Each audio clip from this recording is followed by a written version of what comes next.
Depuis la nuit des temps, tu nous entends, nous. Je sais pas si la liaison elle se fait. Oui, parce qu'en fait c'était moi qui parlais, c'est pour ça. C'était bien fait. Hein. J'ai toujours été fasciné par les vampires, les hématophages en général et la naissance de ces légendes. Dracula c'est bien sûr le représentant le plus connu d'entre eux, mais la question qui m'obsède le plus c'est pourquoi le sang? Pourquoi cette fascination collective pour les vampires? Et qu'est-ce qui existe ou non dans tout ça? Alors Loïc, générique. C'était joli comment t'as dit.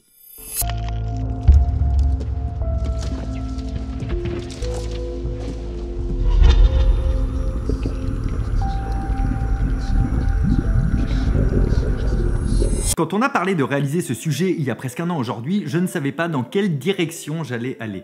J'ai rencontré des spécialistes du sujet, Jacques Sirjean, une mémoire vivante de l'histoire et des légendes, et même un hématologue, Vincent Cussac. Ils ont accepté tous les deux de me recevoir, de discuter longuement avec moi. J'ai également demandé à l'équipe de Curious, mon magazine dont le numéro 7 vient d'arriver ou va arriver dans vos boîtes aux lettres, de préparer un sujet dédié à Dracula l'Immortel. Le sujet est passionnant et il complétera cette vidéo que vous allez regarder.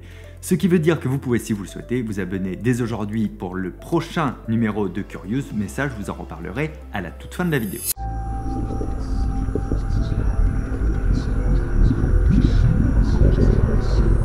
Les vampires se nourrissent de sang, parce qu'en tant qu'êtres morts, ils n'en fabriquent pas eux-mêmes. Et les croyances disent aussi qu'ils ne supportent pas la lumière du jour qui leur brûle la peau. Et ça tombe bien, il existe une vraie maladie qui génère des œdèmes et des cloques sur les patients qui ont le malheur de croiser le soleil même que quelques secondes. Alors, la protoporphyrie érythropoïétique, c'est une maladie qui appartient à la famille des porphyries. Ce sont des maladies extrêmement rares. La protoporphyrie érythropoïétique, elle touche entre 1 sur 75 000 à 1 sur 200 000 personnes en fonction de la région du monde et du type précis. Donc c'est extrêmement rare. Par rapport à d'autres maladies, l'hémophilie, qui est ma spécialité, touche un garçon sur 5000 naissances vivantes et c'est déjà une maladie extrêmement rare. Les maladies du groupe des porphyries sont des maladies qui peuvent toucher plusieurs organes, en particulier le système nerveux et la peau. Il peut y avoir d'autres atteintes. C'est une anomalie, c'est un groupe de maladies dont l'anomalie porte sur la fabrication de l'hème. L'hème, c'est essentiel pour la fonction du globule rouge. Ce qui colore le sang en rouge, ça s'appelle l'hémoglobine. C'est l'association de molécules d'hème et de molécules de globine. L'hème, dans sa maturation, elle a besoin de comporter du fer. C'est ce qui va d'ailleurs donner la couleur rouge et ce qui va apporter la fonctionnalité à l'hémoglobine. Dans la protoporphyrie érythropoïétique, il y a un défaut d'une enzyme qui est capable d'apporter le fer dans l'hème.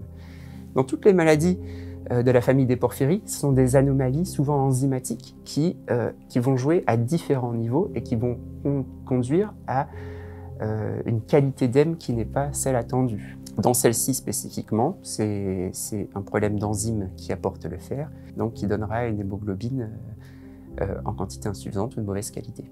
C'est plaisant d'imaginer que peut-être la protoporphyrie érythropoïétique, plus fréquente dans les pays de l'Est, dans les Balkans, a pu inspirer le mythe du vampire, en particulier pour sa photosensibilité. Du coup, je me suis posé la question, est-ce que cette maladie s'attrape comme un virus ou une bactérie, ou c'est quelque chose de génétique qu'on a à sa naissance? Et finalement, il y a une autre porphyrie qui s'appelle la porphyrie érythropoïétique, qui est aussi génétique et qui peut avoir aussi des symptomatologies communes. Une photosensibilité, mais également une teinte des dents un petit peu rouge, brune. Alors les canines ne sont pas allongées, mais en tout cas les dents sont rouges. Dans la protoporphyrie érythropoïétique, il y a des transmissions qu'on appelle autosomiques dominantes. Ça veut dire que la maladie est portée par des chromosomes qui ne sont pas sexuels et est apportée par une seule copie. Vous savez qu'on a tout notre génome en double, une moitié apportée par le papa, une moitié par la maman. Les maladies dominantes sont apportées par l'un des deux parents et on est malade. Il y a des formes autosomiques récessives, donc ça veut dire qu'il faut que le papa et la maman apportent une copie anormale pour que on soit doté de deux copies qui ne sont pas normales et qu'on soit malade. Il y a également des formes dominantes liées au chromosome X. On a trouvé jusqu'à très récemment, en faisant un petit peu de bibliographie, j'ai vu ça, on a trouvé jusqu'à très récemment des gènes responsables de protoporphyrie érythropoïétique avec des tout petits pourcentages de patients. Donc c'est un petit peu cosmopolite comme entité. Voici donc des éléments qui pourraient expliquer cette faiblesse du vampire, ou tout du moins en partie. C'est bien sûr de l'interprétation libre, Mais avouez quand même que ce savoir-là est fascinant. Il y a plein d'autres choses qui dérangent le vampire dans la vie, il y a plein d'autres éléments caractéristiques de la lutte contre les vampires, et Jacques nous donne une lecture passionnante des possibilités de pourquoi ça fait ça et où est-ce qu'on a été pioché pour inventer ça. Il faut inventer des contre-feux. S'il est méchant, c'est qu'il y a forcément des trucs pour pouvoir s'en défendre. L'ail, c'est un médicament utilisé par les Égyptiens pour lutter contre les morsures, surtout de serpents et de scorpions. Morsures de vampires, ouais. Pourquoi il n'aimait pas l'ail? Et pourquoi est-ce que Dracula va en Angleterre dans le roman? Parce qu'il aurait pu déménager dans n'importe quel pays d'Europe. C'est là le pays où on mange moins d'ail. Mais le pieu dans le cœur, on a commencé en Pologne au Moyen-Âge, quand une femme enceinte mourait. Souvent par manque de soins, les gens avaient des remords autour, on n'a peut-être pas fait ce qu'il fallait. Donc on enfonce un pieu dans le cœur pour tuer à la fois le bébé et la maman, pour qu'il n'y ait pas les deux qui en viennent. Donc c'est cohérent quelque part. L'eau emporte, le vampire reste debout. Pourquoi il n'a pas d'ombre? C'est quoi l'ombre pour l'Église souvent? C'est le prêtre ou Dieu qui vous surveille. Pas besoin qu'on le surveille, le vampire n'a pas d'ombre. Et quel est l'heure idéale pour un Égyptien? C'est midi, parce que le soleil est au zénith et vous ne pouvez pas vous cacher dans l'ombre. Le vampire n'a pas d'ombre parce qu'il n'a pas à se cacher. Il est pur, il n'a pas besoin de se cacher. Pourquoi il n'a pas de reflet? Parce que le reflet, souvent, c'est la partie on ne se voit pas comme on est. Le vampire, on le voit tel qu'il est.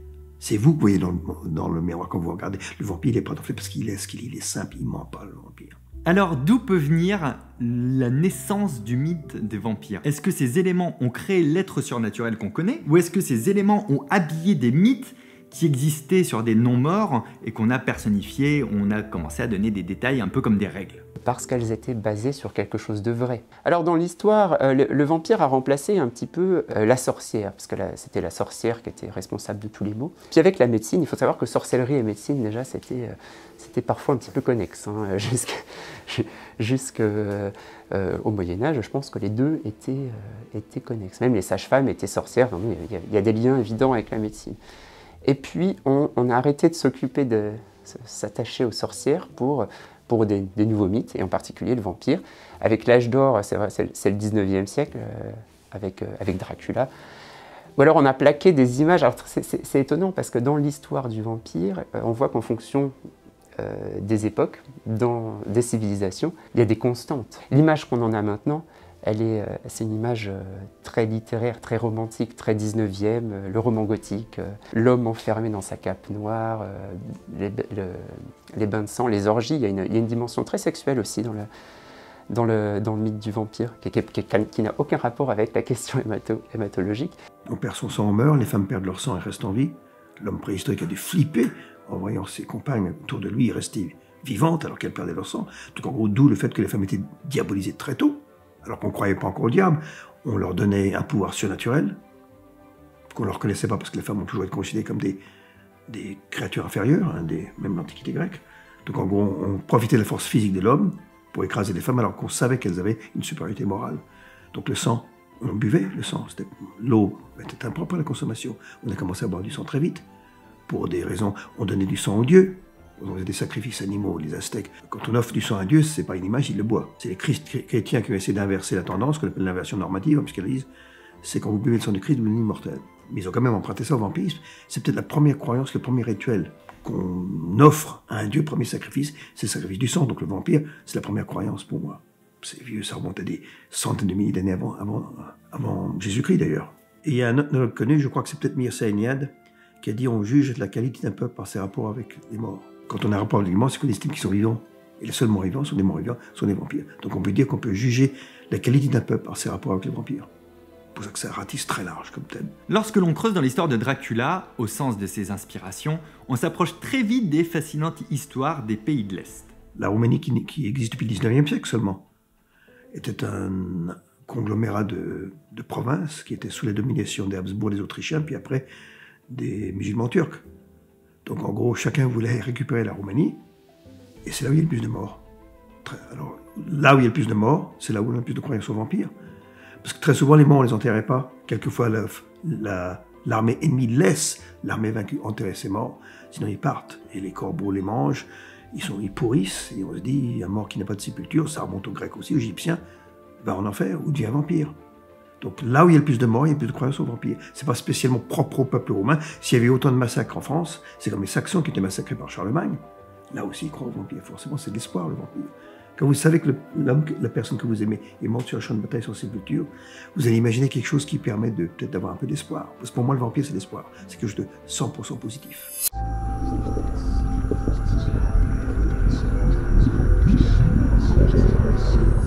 Au final, pourquoi le vampire, ça fascine autant? Là aussi, j'ai sondé mes invités en essayant de trouver une ou des réponses à ce côté magnétique du noctambule. Parce que si dans la fiction, il a un pouvoir de fascination, j'ai bien l'impression que ce pouvoir fonctionne aussi dans l'attrait du grand public pour cette légende, j'allais dire vivante.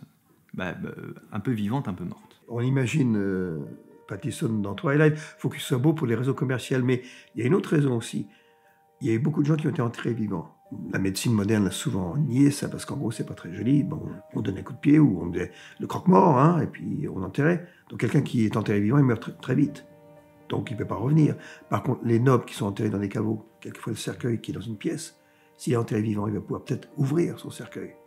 Puis il mourra étouffé ou de faim, parce qu'il n'y aura personne à venir le manger. Donc en gros, il y a aussi cette raison-là qui font que les premiers vampires qui tiennent la route sont les aristocrates. C'est pour ça que je dis, ce qui est beau, on laisse parler son cœur, on trouve des solutions. C'est pas culturel, ça vient du cœur. Comme le vampire, puisqu'on tue avec un pieu dans le cœur, mine de rien. Donc toute la solution est là. On tue sa capacité d'aimer, puisque le vampire n'a pas d'âme. N'ayant pas d'âme, il échappe à l'angoisse du jugement dernier. Qu'est-ce qui intéresse Dieu et le diable? C'est l'âme. Vous n'avez pas d'âme, vous voulez... Ah, mais tout que vous soyez Dieu et le diable, vous voulez me faire quoi? J'ai pas d'âme. Vous pouvez pas me menacer. Par contre, ne pas avoir une âme pourrait faire de moi un monstre, non, puisqu'il y a un cœur. Et je préfère le cœur à l'âme. Je trouve que l'âme est une invention des anciens pour nous tenir, justement. Sans âme, vous êtes libre, le vampire. C'est la première créature qui peut dire le mot de Cambronne au dieu et un diable parce qu'il reste sur terre, entouré de gens qu'il aime. Et comme disait Borésian, la vie sur terre, ça peut parfois être très joli, mine de rien. Le vampire, quand il vous mord, vous devenez immortel. Alors que la plupart des gens crèvent avant l'âge de 50 ans, jusqu'au 17e siècle. Je dis, c'est quand même un cadeau d'être vampire. Voilà. Mais comme ça fait peur à beaucoup de gens, au gouvernement, aux religions en place, ils ont cherché à donner une image négative. Le premier vampire négatif, méchant, c'est Dracula. Mais Dracula, c'est pas un vampire, c'est une métaphore politique de l'Angleterre. Et Bram Stoker est irlandais, il veut quand même vendre son bouquin, donc il va mettre dans chaque page, j'ai fait la première traduction intégrale de Dracula pour Gallimard en 2014, je crois. À chaque page, il met un petit message, je dis, écoutez les gars, c'est pas un roman de vampire, lisez entre les lignes. Tout ce qui est politique a été gommé, voilà. Donc, et comme il est convaincant, Dracula, depuis Dracula, les périodes de vampires sont vraiment méchants, voilà. Malheureusement. On a toujours vu ça, même les odeurs corporelles, malgré tout, on se reconnaît, et c'est extrêmement érotique, le sang est érotique.